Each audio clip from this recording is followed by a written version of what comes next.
Hi, welcome back to A to Z Moms. Today we're going to talk about friendship breakups. So Amy, what is a friendship breakup for you?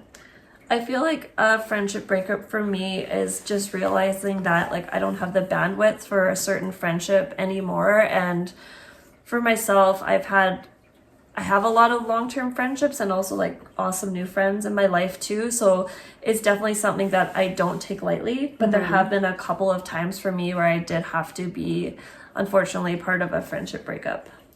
Right. How about you? What does a friendship breakup mean to you? It's when something big happens and that person doesn't want to be part of your life anymore, or you don't want that person to be a part of your life anymore. And I can say that it has happened to me a couple times. I think there's been studies that show the average age of a friendship is 7 years. Yes. So I think if you've gone through friendship breakup, it's entirely normal. I think it's Exactly. probably more abnormal if you haven't gone through a friendship breakup. Yeah. Right. And friendships, they come and go. And true. you meet people at different stages of your life. Right. So It's like a sign you'd see at a craft store, but it's some people are in your life for a season and some are in your life for a reason. Exactly. It's super cheesy, but it is actually very true. Yeah. Right? And actually one thing we were chatting about before we came on camera is that how for both of us, I don't know if both of your friendship breakups or one of them were in your 20s. Was one in your 20s, one in your 30s? Yes. Okay. That's right. Okay, same for me too. But we were talking about how the ones in our 20s were very situational because so many things are shifting in your life. You're establishing yourself in your career. You might be meeting your life partner. You might be moving to a new city. So there's all these external factors that put pressure on a friendship that can lead it to breaking. Yeah, exactly.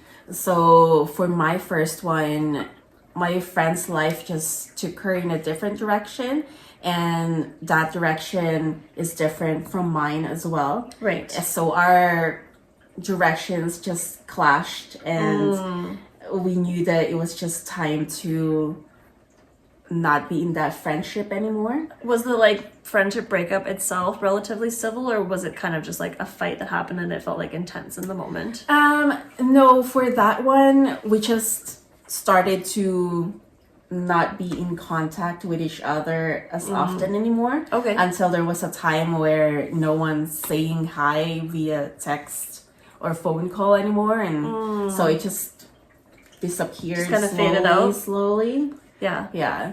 And while it's sad when that happened, definitely I cherish the times and the memories that we've shared together. That's awesome. Because even if we're not friends anymore, I still definitely wish her well, because everything that we've shared throughout all those years, they were real. They were true. And so I just have her as a good memory. I feel like every friendship is a reflection of a different part of you. Yes, exactly. Right? And so Exactly. it's even though that friendship might have ended, that part of you still exists. That part of you still lives on. For me, I think the friend that I lost from my 20s, I associate a lot with adventure, having fun, being creative, a very sisterly, a very sisterly type of bond. And I think for us, ultimately, what happened was she got settled in her life a little earlier than I did. We both got married around the same time. Actually, I think where the tension started potentially was I met my husband and we got engaged pretty fast because we met in our mid-20s. So it wasn't one of those things where you're we went to university together or high school together and we kind of grew up together. We were both kind of somewhat getting started in our careers, and we just both knew what we were looking for. Whereas she had been with her boyfriend for a really long time, and I met my husband and got engaged before she got engaged. Oh, okay. So I felt like she was kind of how dare you get engaged before me? But I was this is my own love story. This is my own life and my own trajectory. This isn't competition or anything. Right. This is just why aren't you happy for me? Yeah. And I think that's kind of where things started to sour a little bit between us. And then they started a family earlier than me and my husband wanted to, because we were married for 5 years before we had kids. And I felt I realize it now from the other side, but when your friends aren't ready to have kids yet and you're having kids, like your minds are in two completely totally different places. And I don't think I realized at the time like how different those two places are until I went through it myself. And I think then when I went through it myself, I felt a little more, maybe not sympathetic, but I just felt like less insecure about it. Like maybe at the time I felt a little bit of pressure of like she was thinking, oh, why aren't you having kids yet, or this or that or the other, right? And I just knew I wasn't ready. Yeah, exactly. And the other thing too, with different stages of your life, like before having kids and after having kids, you lose, I know a lot of people that lose friends along the way and gain new friends along the way, because like you said, it's a different stage of life, and your friends that don't have families yet, they're busy doing other things like partying, shopping, or other fun stuff that when you have a kid or kids, it's something that you're not really doing as much of. Vacuuming their perfectly white carpet. Yeah. So, and friendship takes time and effort. So if you're at two different stages of your life, then you're not going to have time to, okay, let's go party, and they're not going to come over and watch your baby. You know what's funny? I remember like after I had my first daughter, I was like so hypersensitive to that dynamic of like people drifting. Or like, and you also do feel more isolated, I think, when you first have a baby as well, right? Like you don't really know what's going on. It's like very disorienting. But now with my second, I'm like so unapologetic about it, because like I don't even have time to question it. I'm like, if it doesn't fit in my life, like I don't even have time to try to fit this into my, like it either works or it doesn't work. Exactly. Period. And I'm the same way, because time is so precious to me. I don't have time to chase around friendships that are so different from the direction that my life is taking me. Totally. And I think like being a parent too, like you become more conscious of people's excuses, because like we do so much stuff on like being super sick or like on very little sleep and so it's like so many excuses like seem so hollow to you now, and it's like if you wanted to you would, and it's like kind of what it comes down to. Exactly. Right, like sometimes you're actually contagious or whatever, but like that's the exception and not the rule, I would say. Exactly. And then you know that friend that's also in the same boat as you would understand it, because like I was saying before, you know, when me and my kids were sick for almost a month, when I was younger, I would probably just roll my eyes and be like, really? Seriously? Yeah, you're sick again. Yeah, I know, exactly. What's wrong? But, you know, now that has happened to me, I understand more that, okay, so that's what happens when you have kids. And, of course, as you grow older, you don't recover as fast as well. So just the way that your outlook in life changes. I think a lot of friendships have like a somewhat situational element. Like not all of them. Like we probably all have those friends where like no matter how far apart they are or whatever, the bond stays strong. But I would say that's probably like the exception and not the rule. Or whether it's like your kids are in a similar stage of life, or like you live close by, or whatever. There's like some linking factor that makes it easy to fit that person in your life. But the friendship's not really tested until like one of those things is disrupted, I feel. Exactly. And the thing is, like for me, you know, I do have different types of friendships, but at this stage, I want friendships that actually can relate to how my life is right now. And I get what you're saying. There's some friendships where they've been friends since they're 7 years old until forever. But I want a friendship that I can just, you know, tell that person anything under the sun anytime, and not just, I guess what I'm trying to say is that there's friendships that are a little bit superficial, and there's friendships that are deeper. And the deeper your friendship is, the more vulnerable that friendship is. Because with the two breakups that I've had, we actually had really deep kind of friendships. Totally. So that opens up for more vulnerabilities. So when something happens, I feel that you're a little bit more sensitive compared to if it's a friend that doesn't really have that deep of a connection. Totally. So that makes a breakup more probable. You know, they say like the opposite of love isn't hate, or what do they say? Oh, the opposite of love is indifference. not hate.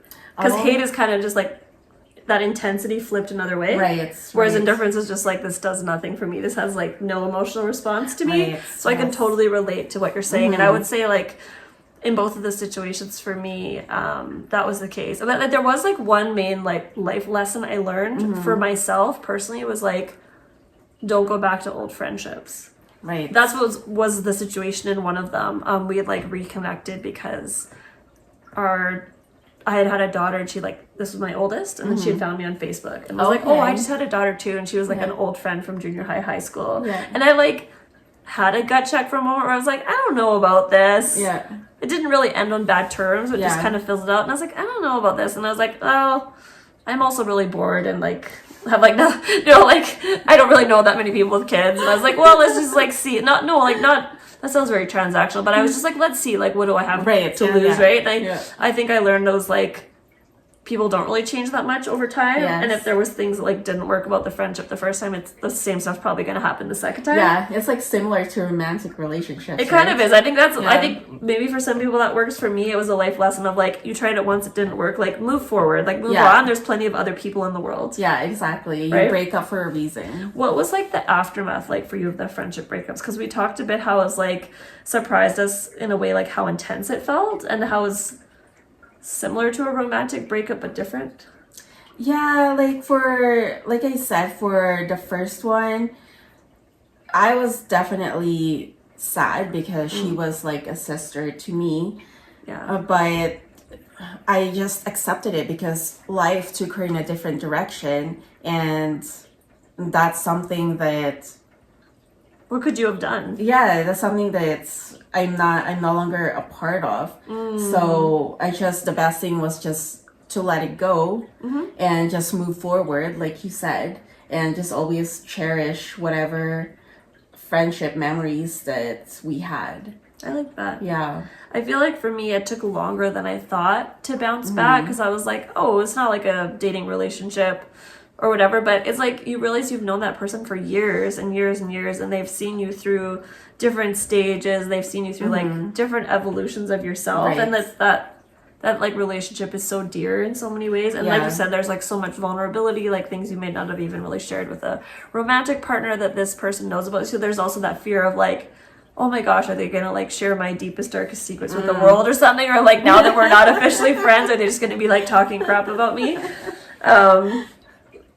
Yeah, no, it's kind of interesting how that all plays out. But I think for me, over time, I learned to have like that confidence that I made the decision for a reason. Right. And that like in time I would make other great friends too. Exactly. It takes time to cultivate a great friendship, right? It does.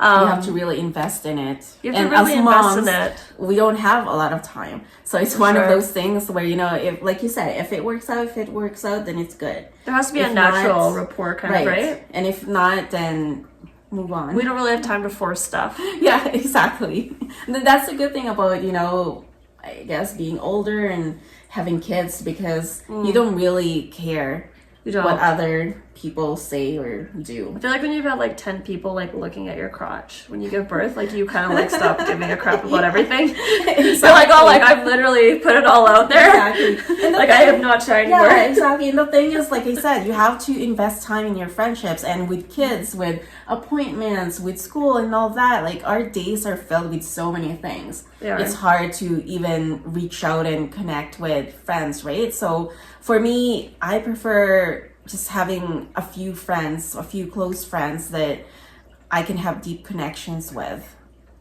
I'm kind of the same way. I have like a core group of friends that I've been friends with for a really long time, but like I really enjoy getting to know people and I enjoy like connecting with people, but at the same time I'm like somewhat guarded with my own heart and my own trust. I feel like I'll connect with people easily, but then in my head I'm kind of like, can I trust you? And then like some of that will just happen over time, and I just like look at someone's actions, look at their consistency, and then like then I'm able to kind of like go to that next level of connection with them. Exactly. So, and did you say that it only happened to you once? Or twice. Once in my 20s and once in my 30s. So the 30s was with like the friend that I rebooted with.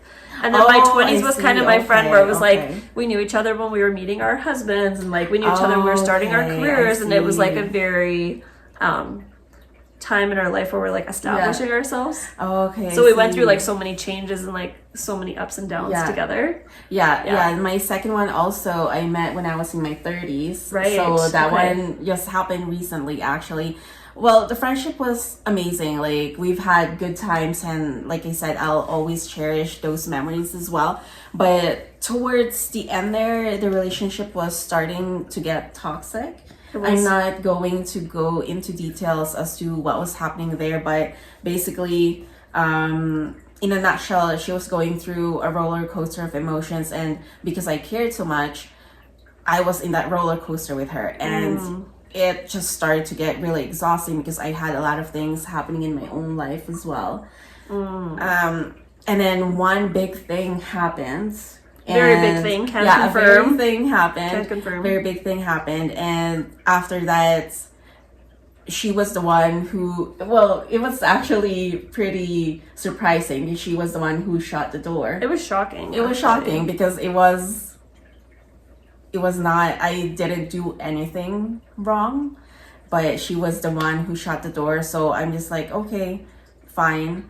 And it didn't really affect me too much because, like I said, the relationship was starting to get toxic. So I was actually planning on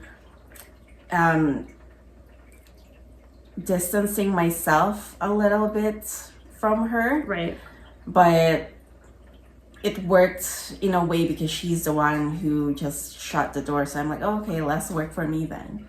But I'm still disappointed as to how everything went down. I think like one takeaway I have is like probably friendship breakups are inevitable to some degree, but I do think as you get older, you get more clarity on your values. Yeah, exactly. Your priorities. So like, I think it's a great time to like build some really great long-term friendships as well.